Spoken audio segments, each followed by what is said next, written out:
Oi, pessoal, sejam muito bem-vindos ao Congresso Online do Fizinho Ortopedia. Eu sou a Maite Amaral e estou aqui para falar com vocês um pouquinho sobre o prognóstico e o impacto da disfunção temporomandibular.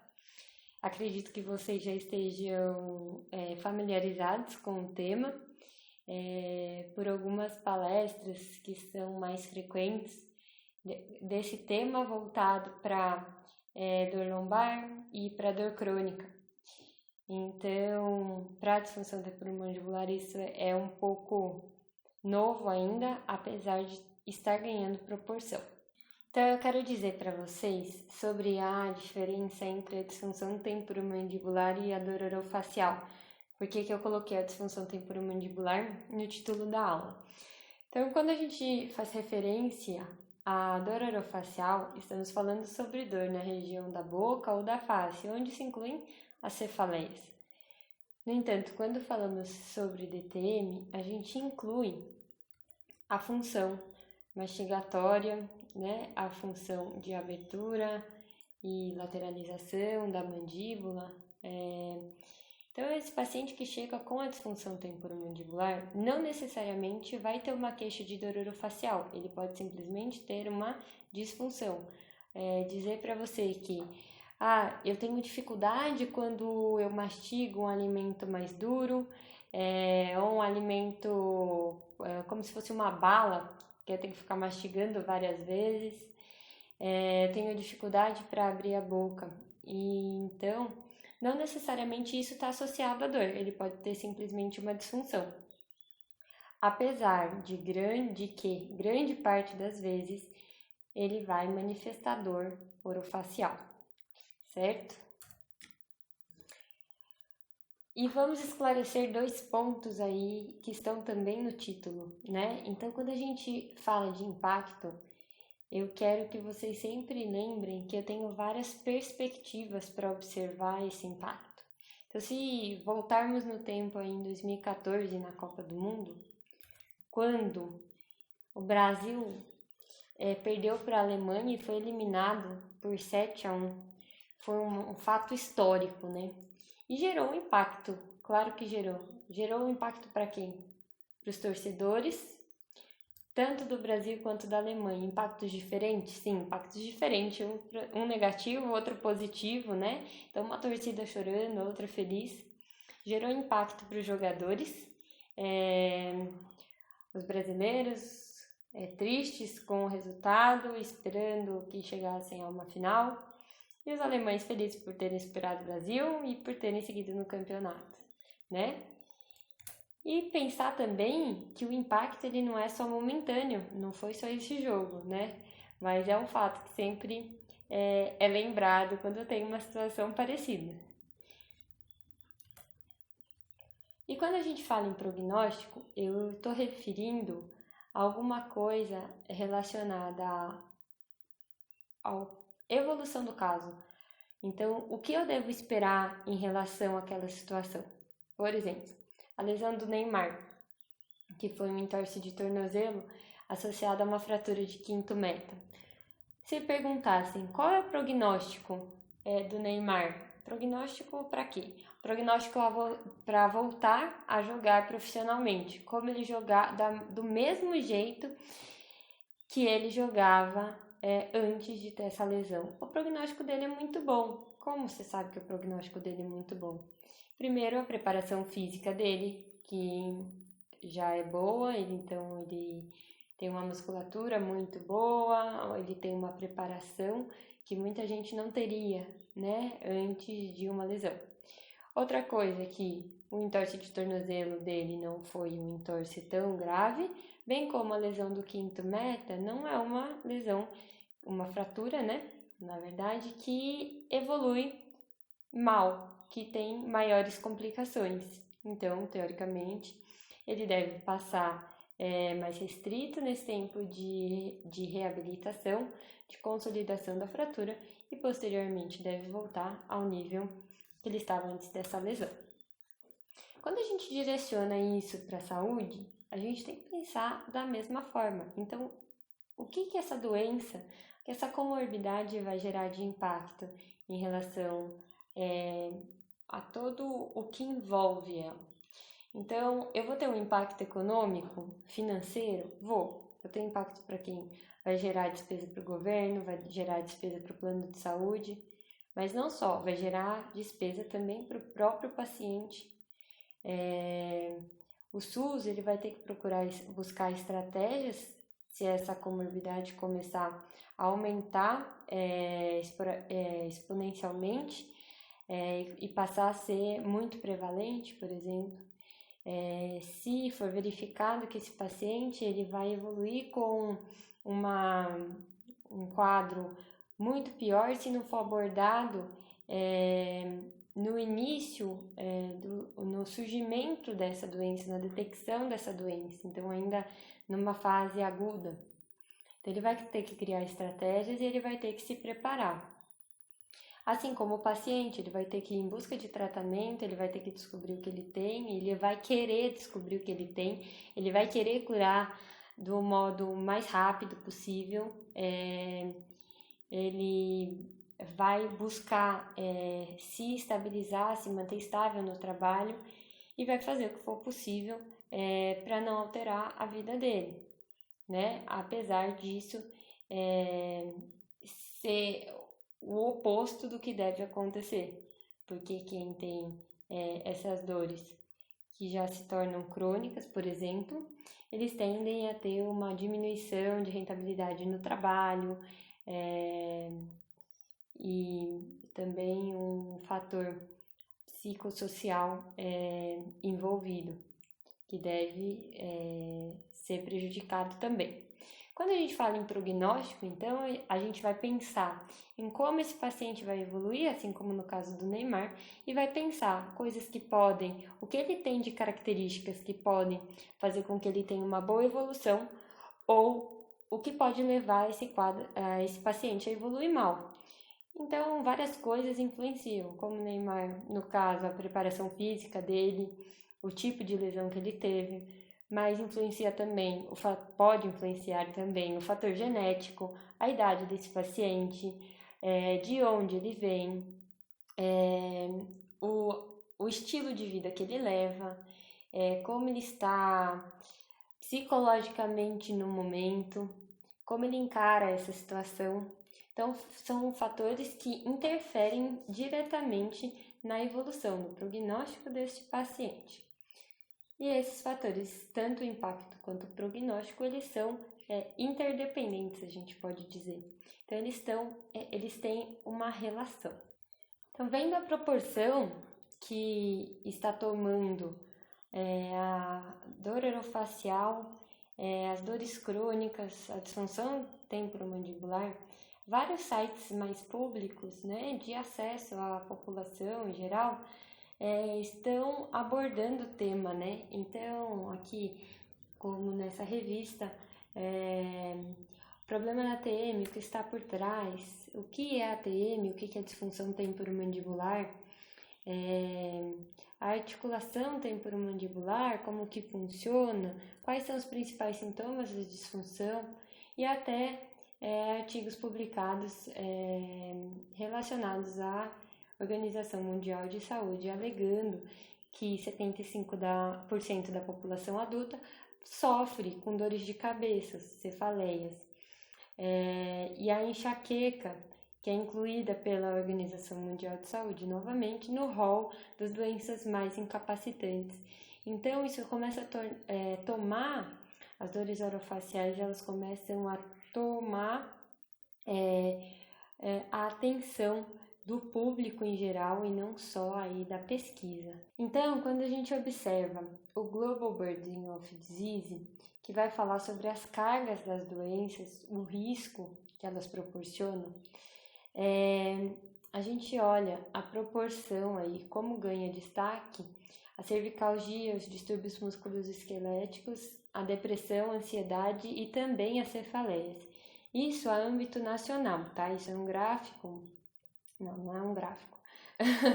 É uma imagem retratando o Brasil, o panorama do Brasil, tá? Em relação aos anos vividos com incapacidade. E aqui, pela densidade da cor, a gente vê que aquela cor que fica mais escura significa que tem um maior crescimento anual. E vamos lá, a nível global, o que acontece?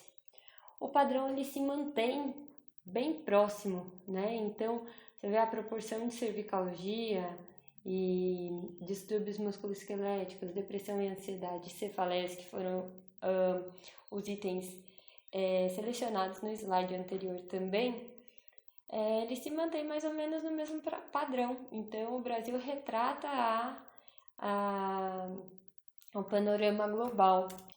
E quando a gente pensa em anos de vida perdidos pela incapacidade, é ruim, mas eles continuam aparecendo. Ou seja, essas pessoas, elas estão ficando mais incapazes, elas estão perdendo tempo e anos de vida.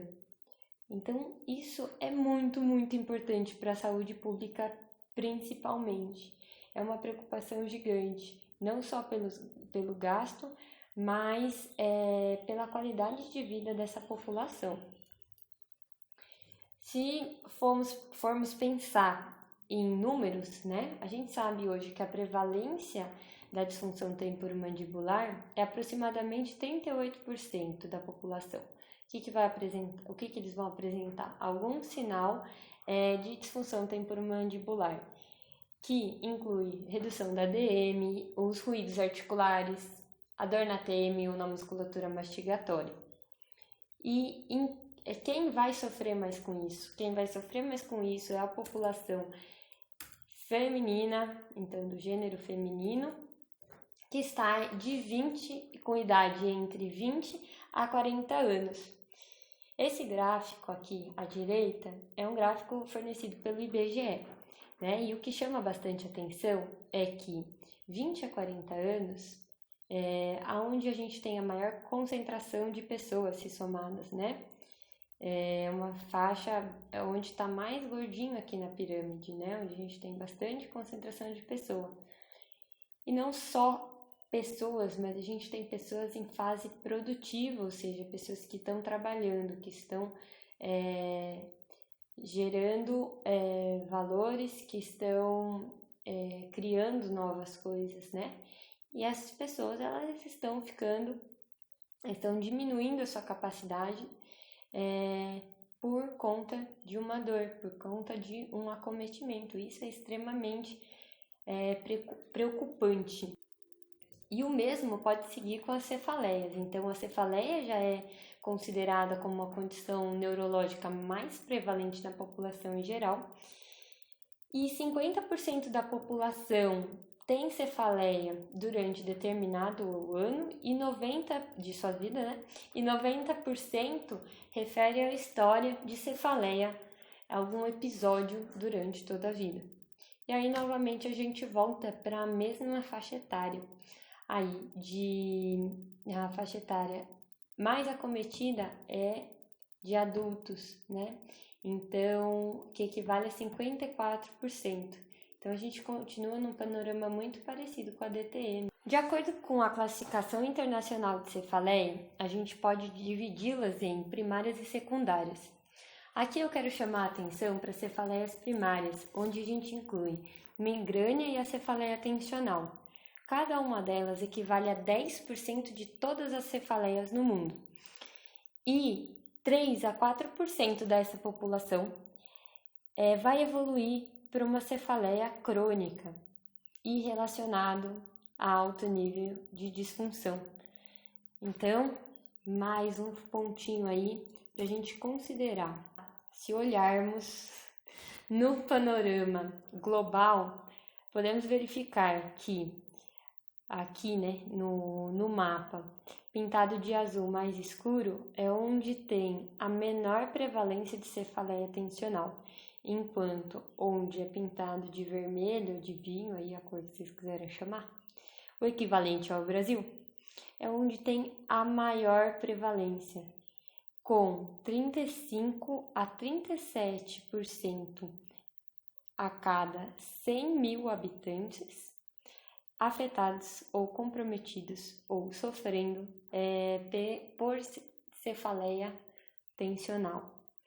Nesse gráfico aqui à esquerda, então a gente tem uma comparação. Nesse primeiro gráfico aqui, a representação da migrânia, e no segundo gráfico inferior, é um gráfico relacionado à cefaleia tensional. Então aqui a gente vê que é mais prevalente no sexo feminino em relação ao masculino, e que a faixa etária afetada continua e bate com os estudos anteriores, onde a gente demonstra que essa faixa etária é produtiva. O pico se desloca acontece ali entre até 30 e tantos, 40 anos, e vai se estender um pouquinho mais para frente como uma faixa considerável. Qual que é o problema de tudo isso, né? Então tem um artigo que colocou uma frase bastante interessante aí na conclusão, né? Ele diz que a dor crônica de alto impacto está associada a significante restrição na participação do trabalho, que foi o que a gente viu agora, o nível de disfunção, né? A perda de anos, ou os anos vividos com disfunção. Na vida social e nas atividades de autocuidado por 6 meses ou mais, ou seja, ele vai carregando isso a longo prazo. E como que a gente sabe? Por que a gente está falando tanto de dor crônica, né? Por que você foi parar aí? Primeiramente, esses pacientes, eles chegam ao consultório, chegam ao serviço médico, normalmente quando já estão com essa dor há mais tempo. Então, já chegam normalmente numa fase crônica da doença, do comprometimento, e esse público que evolui equivale apenas a 30%. É apenas por um lado e muito por outro, né? Então, a chance de um paciente com a dor aguda de evoluir para a dor crônica é de 30%. Por que é pouco por um lado e muito por outro? Porque a dor crônica, ela gera altos índices de presenteísmo, que é a queda da produtividade no trabalho. E com isso, várias outras consequências das quais falamos anteriormente, né? E, por outro lado, o que acontece? Pensa, se esses pacientes fossem abordados numa fase aguda, eles não evoluiriam. Se fosse feito um tratamento adequado, não é que não evoluiriam. Menos pacientes evoluiriam com a dor crônica, se fosse feita uma abordagem correta. Então, isso ajudaria bastante em todas as questões que falamos até agora. Então, para o governo, esse paciente que tem uma baixa severidade, né, um baixo índice na escala de dor crônica, ele custa muito menos do que aquele que evolui por uma alta pontuação, né? Quando a gente fala em custos diretos, nos quais envolvem os custos de consultas, medicação, de aparelhos e procedimentos realizados, a gente tem que esse paciente com menor comprometimento, ele custa cerca de $344 a cada 6 meses, e quando ele piora nessa escala, ele piora a sua condição, ele passa a custar $790 a cada 6 meses, o que é uma diferença de $311 em custos diretos. Só que esse número aumenta demais quando a gente fala em custo indireto. Ou seja, aquele custo que o paciente vai ter que tirar assim do próprio bolso, ele não vai ser reembolsado por isso, que envolve o presenteísmo, o dia de licença que ele pediu para poder ir ao médico, ou quando ele gastou na condução, a comida fora, enfim, todos esses gastos extras, certo? A União Europeia, ela tem um gasto de aproximadamente 4 bilhões de dólares por ano com comprometimentos relacionados à ATM, enquanto os Estados Unidos diz investir aproximadamente 80 bilhões ao ano sendo que destes 40% do custo é atribuído às desordens crânio-mandibulares, né? Quando a gente fala disso, a gente fala sobre diversos tipos de tratamento. Para disfunção temporomandibular e a dor orofacial, nós temos diversos tipos de abordagem, desde o tratamento conservador quanto cirúrgico, né? Então, aqui um exemplo é um artigo que estimou os gastos com 26 semanas de tratamento, comparando a artrocentese com o tratamento conservador, e verificou que a artrocentese é um procedimento muito mais barato. O problema disso é que, se a gente levar em consideração o custo da artrocentese, que o custo da artrocentese foi esse, realmente ele é mais barato que o conservador. Mas aí tem alguns questionamentos que ficam, né? Então, como que evoluiu esse paciente depois? Esse da artrocentese, ele precisou fazer uma nova aplicação ou não? Como que evoluiu do tratamento conservador? Será que ele gastou tudo isso, mas depois ele viveu o resto da vida sem dor?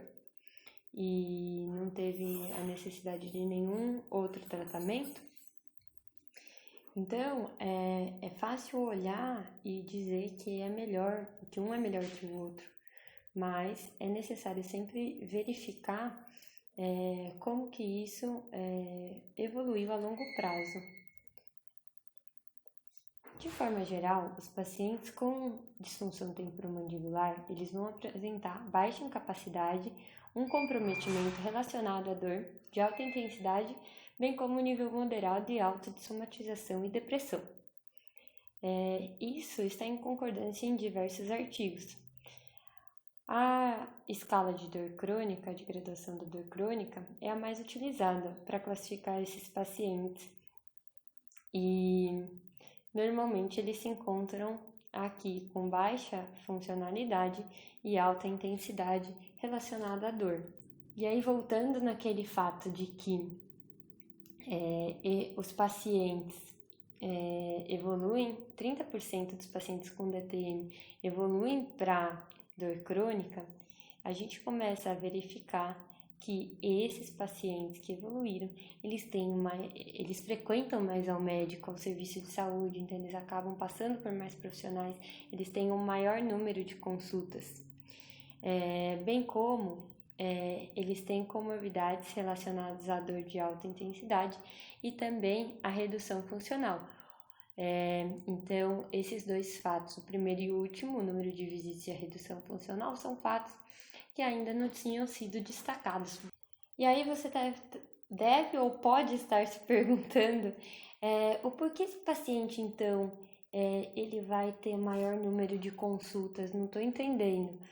Ou será que ele realmente tem um maior nível de disfunção, um déficit funcional maior? Então, a gente vê que alguns fatores estão associados à piora na escala de dor crônica, né? Então, o paciente, ele é mais catastrófico, ele tem maior limitação funcional da mandíbula, ou seja, ele pode ter mais queixas para mastigar, então ele não se alimenta direito, ele pode não conseguir falar, ou seja, abrir, fechar a boca, gesticular, é difícil, bem como ele tem mais dores, pontos dolorosos no corpo e uma dor relatada de alto impacto, relatada e classificada como uma dor de alto impacto. Isso faz com que ele busque diversos profissionais da saúde em busca do diagnóstico e em busca de um tratamento que funcione. E por outro lado, são poucos os profissionais que vão dar essa luz no fim do túnel para o paciente. Primeiro que ele chegue, ele quer uma cura imediata, né? Então, é preciso saber direcionar e explicar o que está acontecendo. Então, ele acaba passando por diversos profissionais e muitas vezes, infelizmente, ele não encontra uma abordagem que realmente funcione e gere o resultado esperado antes que isso chegue em níveis piores de dor ou de comprometimento. Algumas coisas parecem não se associar, ou seja, não fazem diferença com essa piora do quadro, como a duração da dor, o gênero e a sensibilidade experimental à dor. Esses fatores que se associam à piora dos níveis de dor crônica, relacionados à dor crônica, eles indicam esse paciente a um mal, que esse paciente tem um pior prognóstico, né? Eu coloquei mal aqui, é uma palavra muito forte, né? Mas o fato dele ser catastrófico, dele ter uma limitação funcional e mais locais de dor, como estão associados aos índices maiores de função e dor, eles estão associados ao mau prognóstico. Esse paciente vai demorar mais para evoluir, as chances dele voltar rápido à função normal é menor. E aí tem alguns estudos que nos chamam a atenção para esse fato, desses fatores associados. Por que eles chamam a nossa atenção? Apesar da dificuldade em relação à qualidade dos artigos relacionados à dor orofacial e à DTM, onde muitos dizem que são necessários mais estudos, que é necessário aumentar o N, o que temos de melhor evidência hoje, ele consegue nos dizer que é necessário abrir os olhos, porque alguns pontos que são ditos como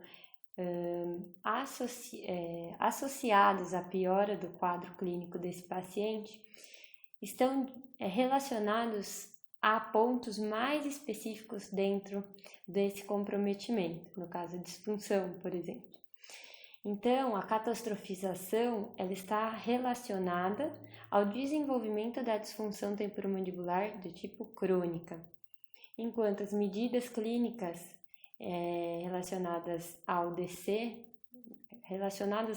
medidas através do DC, o eixo clínico do DC, onde a gente vai medir abertura, vai verificar se tem ruídos articulares nas articulações, o padrão de abertura bucal. Então, essas medidas clínicas são fatores preditivos para a dor relacionada à disfunção temporomandibular prolongada. Enquanto as características sociodemográficas e os fatores psicológicos, eles são fatores preditivos para a intensidade da dor nesses casos, certo? Os fatores psicológicos, eles ainda são um pouco contraditórios. Tem alguns estudos que falam sobre os fatores psicológicos apenas para o surgimento, né? O acontecimento do primeiro episódio de dor orofacial ou de cefaleia, e tem alguns que defendem e afirmam que eles influenciam sim na intensidade da dor. E outros pontos, quando a gente fala, por exemplo, de capacidade discriminativa para a persistência da dor, ou seja, ele tem o poder de dizer esse indivíduo vai continuar com a dor ou esse indivíduo não tem uma tendência a continuar com a dor. Ele diz que quem é capaz de dizer isso são os índices relacionados à catastrofização, à depressão e a sintomas físicos inespecíficos. E a depressão também está relacionada à possibilidade de progressão para alta incapacidade. E existem mais alguns fatores que, apesar de menos pesquisados, têm menores evidências e os holofotes, mas eles não deixam de requerer atenção. E um deles é o sono. A questão do sono, ela vem sendo muito abordada. Eu acho que principalmente ainda para cefaleia. Então a gente vê que uma má qualidade do sono, ela impacta diretamente na dor. E gera esse paciente com uma má qualidade do sono, Se persistente, né, ele gera alterações de humor, insônia, associada também à hiperalgesia. Então, ele acaba dizendo que a redução da dor orofacial e a melhora do sono precisam ser direcionadas juntos no tratamento dos estados de dor orofacial aguda e crônica. As duas são extremamente importantes. E tem alguns artigos também que falam sobre etnia. Então, esse artigo, por exemplo, que vai dizer sobre a Suécia em relação ao número de comorbidade e a cultura. Então, eles saem em vantagem em relação às outras duas. Tem um estudo também realizado nos Estados Unidos, onde verifica diversos povos habitantes para ver se há diferença, e eles encontram. Outro fator que tem sido abordado e que é bastante interessante é o déficit de vitamina D. Então, existem estudos que estão investigando o nível de vitamina D em pacientes com disfunção temporomandibular e estão verificando que eles apresentam um déficit realmente, bem como os pacientes portadores de cefaleia, que têm o déficit de vitamina D, apresentam maior frequência e maior intensidade de dor.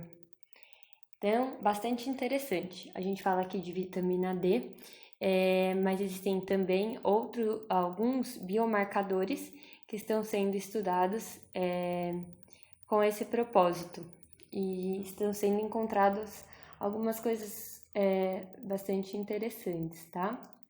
Mas a falta de padrão para comparação ainda é um problema para nós, principalmente quando falamos em aplicabilidade clínica e o fato de ser mais assertivo nos tratamentos, né?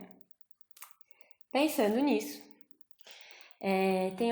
tem um fato muito interessante que acho que é de caráter muito promissor, né? Então, foi em 2006, se não me engano, começou um projeto chamado Ópera, que são alguns estudos inicialmente aí criados por pesquisadores nos Estados Unidos, que falam sobre a dor orofacial e fazem a avaliação prospectiva e de risco de populações. Então, esse projeto foi criado pelo Instituto Nacional de Saúde, em 2006. E aí eles começaram a estudar melhor fatores de riscos putativos, como fenótipo, genótipo, os fatores ambientais. E o que acabou gerando já nesse estudo inicial aí, em evidências sobre a DTM em adultos com relação à etiologia. Então, o que vai clareando para nós o que está acontecendo com esses pacientes, quais são as características dos mesmos, né? Então, eles pegaram populações, são voluntários de 18 a 44 anos, então eles estipularam uma faixa etária, e aí esse estudo foi conduzido em 4 regiões aí dos Estados Unidos. E agora, normalmente, eles fazem esses estudos com três desenhos diferentes e vão cada vez mais implicando em características sobre essa população. E acho que eles vão conseguir mapear bem e vão conseguir dar uma luz sobre como abordar esses pacientes e evitar que eles evoluam para um grau mais alto de dor. Então, alguns achados desses estudos são como a recorrência. Então, um paciente que teve um episódio de disfunção temporomandibular, ele tem 71% de chance de ter uma segunda recorrência. A taxa geral de disfunção aumentou com a idade e conforme a etnia, como A dor na musculatura mastigatória é prevalente em relação à dor na própria TM, como a gente estava falando lá no início. Ela não obrigatoriamente está associada à dor orofacial, mas ela normalmente aparece. Novamente aqui, a mulheres e pessoas com baixa escolaridade, isso aqui é novidade, são mais suscetíveis a essa dor.